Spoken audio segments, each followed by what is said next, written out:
What's up everybody, welcome back to the channel. Today we are going to be installing the front and rear Dinan sway bars on the BMW F10 M5.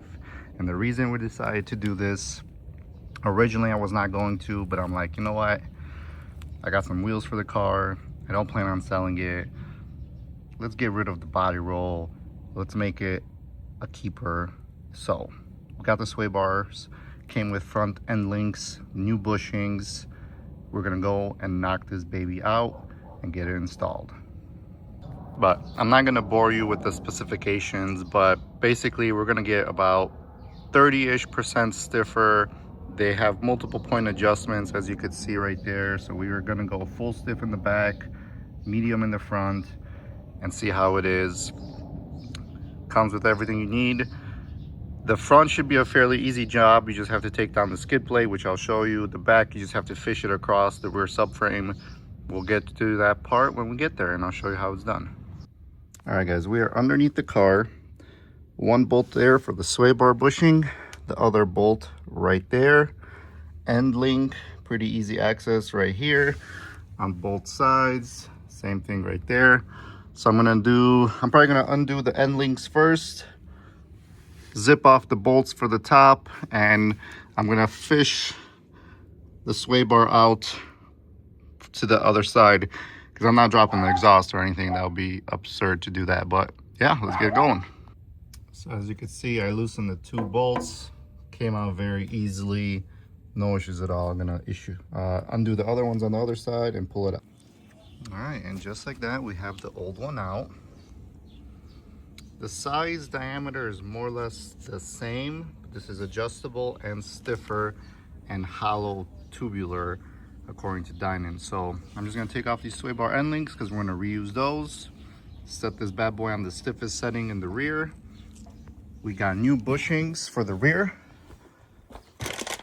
New bushing, new mount with greasable fittings. So we're gonna put that on and get this baby installed back on the car. All right, the rear sway bar is in. I have it set to the stiffest setting on the inside hole is the stiffest setting. I mean, the most straightforward installation, easy access to the links, no problem at all. Here you can have a better idea of the holes. So I'm on the third hole, closest to the sway bar, which is the stiffest setting. Super easy. Let's move on to the front. All right, so in order to get access to the front sway bars, you need to remove the plastic shield, which I just noticed mine is pretty cracked here. And then the metal under tray, and then you will hop under the car, and then you have access to the sway bar. So I already took off the end link right there on both sides. Two bolts for the bushings, which is right by your oil cooler line. So just be careful, don't flex this too much because these fittings tend to break. So we're gonna take extra care with that. Zip it off and see how it goes. All right, so now as you can see, the final step is adjusting these sway bar links and making sure the sizes and whatnot are properly placed. And I could see one of these has like a indent, so one goes one way and the other, which I don't freaking remember which one went which way, so I'm gonna have to double check right now. But yeah, I'm gonna follow the Dinan instructions that they provide to install these and adjust them, so I suggest you do the same. All right guys, so we have the sway bar itself installed, goes across.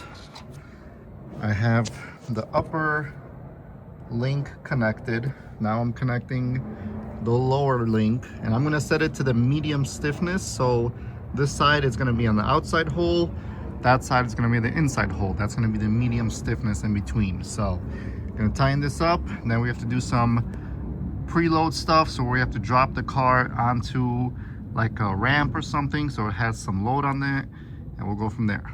All right, I gotta give a shout out to my boy Sam Rath, who was helping me out on Instagram, making sure I do this properly. And he was telling me, you know, Dinan gives you instructions, but they're not very fucking clear.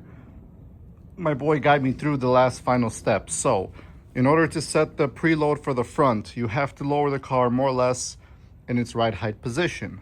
So nicely ghettoed rigged, you know, you're working at home, you don't have a 2-post ramp, whatever, you gotta do what you gotta do. So now what we have to do is this side is already pretty much tying down how it needs to be. Now here I need to adjust that sway bar link so it just slides in perfectly, and that's the adjustment. I gotta just tighten it down and lock the collars down. Thank you, my boy Samrath. All right, well that was a pain in the ass. We're gonna go for a test drive, see how it feels. But yeah.